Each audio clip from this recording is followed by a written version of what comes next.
حضرت ابو موسیٰ رضی اللہ تعالیٰ عنہ فرماتے ہیں کہ جب ہمیں نبی کریم صلی اللہ علیہ وآلہ وسلم کی ہجرت کے متعلق اطلاع ملی تو ہم یمن میں تھے، اس لیے ہم بھی نبی کریم صلی اللہ علیہ وآلہ وسلم کی خدمت میں ہجرت کی نیت سے نکل پڑے، اور میرے 2 بھائی بھی، میں ان سے چھوٹا تھا۔ میرے ایک بھائی کا نام ابو بردہ رضی اللہ تعالیٰ عنہ اور دوسرے کا ابو رحم رضی اللہ تعالیٰ عنہ تھا۔ انہوں نے کہا کہ کچھ اوپر 50 یا انہوں نے بیان کیا کہ 53 یا 52 میری قوم کے افراد میں سے تھے۔ ہم کشتی پر سوار ہوئے، لیکن ہماری کشتی نے ہمیں نجاشی کے ملک حبشہ میں لا ڈالا۔ وہاں ہماری ملاقات جعفر بن ابی طالب رضی اللہ تعالیٰ عنہ سے ہو گئی۔ ہم نے وہاں انہیں کے ساتھ قیام کیا، پھر ہم سب وہاں سے مدینہ منورہ ساتھ روانہ ہوئے۔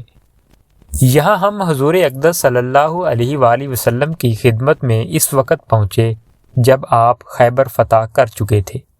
کچھ لوگ ہم سے کہنے لگے کہ ہم نے تم سے پہلے ہجرت کی ہے، اور اسما بنت امیس رضی اللہ تعالیٰ عنہ جو ہمارے ساتھ ہی مدینہ آئی تھی، ام المؤمنین حضرت حفصہ رضی اللہ تعالیٰ عنہ کی خدمت میں زیارت کی غرض سے حاضر ہوئیں۔ وہ بھی نجاشی کے ملک میں ہجرت کرنے والوں کے ساتھ ہجرت کر کے چلی گئی تھی۔ حضرت عمر بھی حفصہ کے گھر پہنچے، اس وقت اسما بنت امیس وہیں تھی۔ حضرت عمر رضی اللہ تعالیٰ عنہ نے انہیں دیکھا تو دریافت فرمایا کہ یہ کون ہیں؟ ام المؤمنین نے بتایا کہ یہ اسما بنت امیس ہیں۔ حضرت عمر نے فرمایا کہ اچھا، وہی جو حبشہ سے بحری سفر کر کے آئی ہیں؟ حضرت اسما نے کہا جی ہاں۔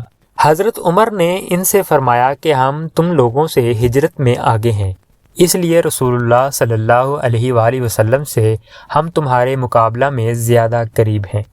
اس پر اسما بہت غصہ ہو گئیں اور کہا ہرگز نہیں، خدا کی قسم تم لوگ رسول اللہ صلی اللہ علیہ وآلہ وسلم کے ساتھ رہے ہو، تم میں جو بھوکے ہوتے تھے اسے آن حضرت صلی اللہ علیہ وآلہ وسلم کھانا کھلاتے تھے، اور جو ناواقف ہوتے اسے حضور کریم صلی اللہ علیہ وآلہ وسلم نصیحت و موعظت کیا کرتے تھے، لیکن ہم بہت دور حبشہ میں غیروں اور دشمنوں کے ملک میں رہتے تھے۔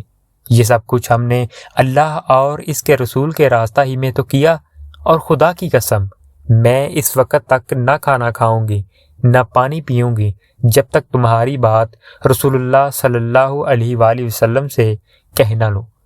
ہمیں اذیت دی جاتی تھی، دھمکایا ڈرایا جاتا تھا۔ میں حضور کریم صلی اللہ علیہ وآلہ وسلم سے اس کا ذکر کروں گی اور آپ سے اس کے متعلق پوچھوں گی۔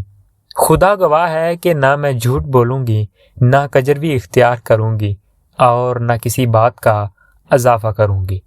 چنانچہ جب نبی کریم صلی اللہ علیہ وآلہ وسلم تشریف لائے تو انہوں نے عرض کیا یا نبی صلی اللہ علیہ وآلہ وسلم، عمر اس طرح کی باتیں کرتے ہیں۔ آپ صلی اللہ علیہ وآلہ وسلم نے دریافت فرمایا کہ پھر تم نے انہیں کیا جواب دیا؟ انہوں نے عرض کیا کہ میں نے انہیں یہ جواب دیا تھا۔ آپ حضور کریم صلی اللہ علیہ وآلہ وسلم نے اس پر فرمایا کہ وہ تم سے زیادہ مجھ سے قریب نہیں ہیں، انہیں اور ان کے ساتھیوں کو صرف ایک ہجرت حاصل ہوئی اور تم کشتی والوں نے 2 ہجرتوں کا شرف حاصل کیا۔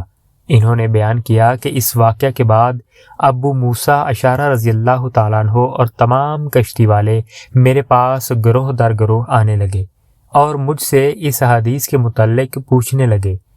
ان کے لیے دنیا میں نبی کریم صلی اللہ علیہ وآلہ وسلم کے ان کے متعلق اس ارشاد سے زیادہ خوش کن اور باعث فخر اور کوئی چیز نہیں تھی۔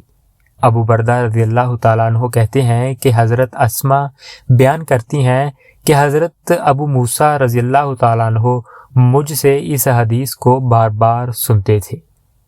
معزز سامعین، اس حدیث مبارکہ سے حضرت جعفر بن ابی طالب رضی اللہ تعالیٰ عنہ، حضرت اسما بنت امیس رضی اللہ تعالیٰ عنہ اور ان کشتی والوں کے فضائل و مناقب معلوم ہوتے ہیں۔